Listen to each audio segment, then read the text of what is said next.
Ya, apa kabar teman-teman? Kali ini saya akan memberikan penjelasan singkat ya mengenai pembuatan backlog atau media tanam jamur ya. Jadi kenapa disebut backlog ya? Back itu wadah, log itu kayu ya. Jadi ini bahannya menggunakan serbuk kayu ya. Kenapa dinamakan backlog? Oke teman-teman, awalnya kita ini dulu ya, serbuk gergaji yang dikirim dari pabrik itu ya. Itu kan kita airi dulu. Jadi tujuannya untuk melarutkan kandungan solar atau oli ya yang ada dari pabrik itu supaya larut ya. Kemudian kita pilih ya yang olinya sudah larut, lalu kita angkut ke dalam gerobak seperti ini ya. Kalau di tempat saya masih menggunakan gerobak, dibawa ke tempat produksi pencampuran ya. Nah, ini kita ratakan dulu seperti ini sebelum dicampur dengan bahan yang lain ya. 3 bahan saja ya, serbuk gergaji, bekatul, dan kapur. Pastikan bekatulnya menggunakan kualitas yang terbaik ya, seperti ini ya, karena kaitannya dengan nanti pertumbuhan jamurnya supaya bisa mencapai target. Dan pastikan untuk semuanya ditimbang dahulu karena komposisinya memang harus sesuai ya. Jadi semuanya ditimbang sehingga sesuai dengan SOP yang selama ini sudah kita terapkan. Nah, ini untuk pencampuran kapurnya ini juga sangat penting karena ini kaitannya dengan pH ya, supaya bisa ditumbuhi jamur. pH normal tuh 6-7. Kemudian setelah itu ya, ini kita aduk secara ringan saja ya sebelum nanti kita masukkan ke dalam alat pengaduk atau mixer. Kita menggunakan mesin ya. Ya, nanti akan dimasukkan ke dalam ember-ember seperti ini ya teman-teman ya. Di dalam ember-ember ini nanti yang akan diangkat ke dalam mesin mixer atau pengaduk ya, supaya campurannya merata atau istilahnya itu homogen seperti itu ya. Ini juga tidak lama ya.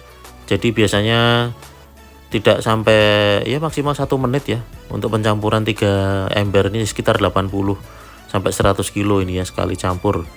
Kemudian kita cek juga yang sudah dicampur apakah sudah campurannya merata, kandungan airnya sudah cukup, seperti itu harus selalu kita cek ya teman-teman ya.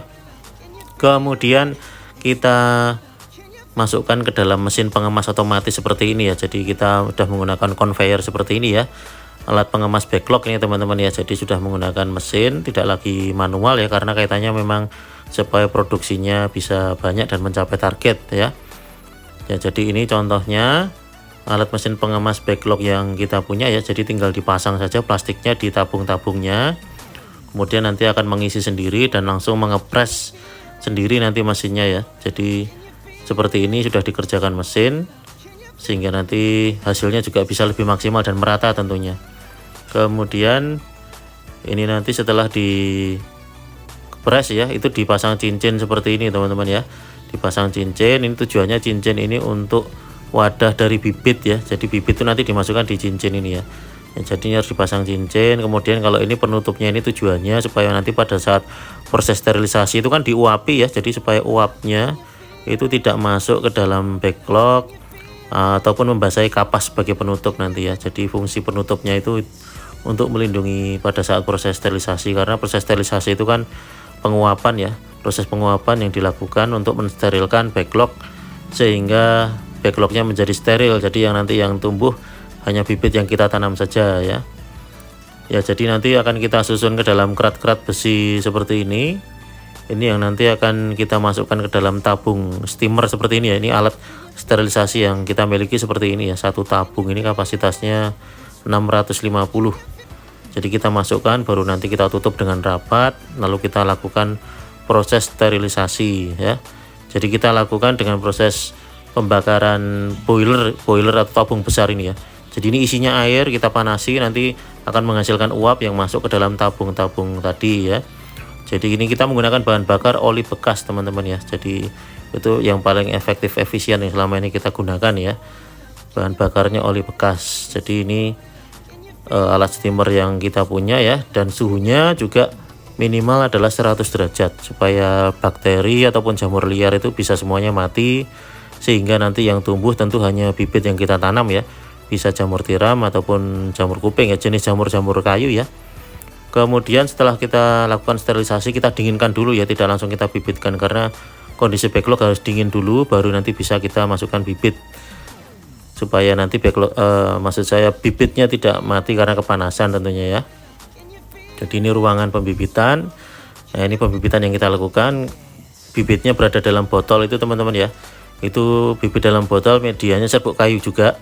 Itu nanti yang kita hancurkan dulu dengan stik besi, baru kita masukkan ke dalam cincin-cincin yang tadi kita pasang di backlog ya. Jadi fungsi cincin itu untuk menampung bibit dari jamurnya itu ya. Kebetulan ini pembibitan jamur tiram kalau ini ya, yang kita produksi setiap hari ya. Dan nanti setelah bibitnya kita masukkan, kita tutup kapas, baru nanti kita tunggu perambatan ya. Jadi kalau bibitnya berhasil merambat dengan baik, tentu akan ada perambatan warna putih seperti ini, namanya miselium ya. Nah ini yang kita susun seperti ini sebelum nanti kita kirim ya. Ya ini nanti yang siap dikirim, dan nanti tentunya setelah sampai di tempat petani akan disusun di rak-rak seperti ini teman-teman ya. Tugas petani menyiapkan membuat rumah jamur dan rak-rak seperti ini. Nanti ditunggu selama perambatan warna putih, itu namanya proses inkubasi ya. Itu tidak ada perawatan sama sekali kecuali untuk pencegahan hama ya. Karena hama gurum itu juga biasanya suka menyerang pada saat proses perambatan seperti ini. Nanti ditunggu sampai putihnya sampai belakang seperti ini ya, sebelum nanti dibuka kapas dan di lubang bagian belakangnya, sehingga nanti tumbuh jamurnya seperti ini teman-teman ya. Ya kalau sudah tumbuh seperti ini, ditunggu sampai mekar seperti ini ya, ciri-ciri siap panen. Nanti kemudian jamurnya bisa dijual dalam jamur segar ataupun olahan-olahan ya tentunya.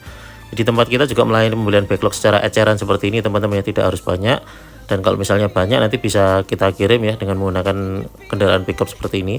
Kita juga sertakan panduan-panduan untuk pemula ya, untuk teman-teman yang baru belajar budidaya jamur tentunya. Ya teman-teman juga bisa menyimak sosial media kita ya, dan juga bisa menghubungi nomor WA saya berikut ini ya. Oke begitu teman-teman, sampai jumpa.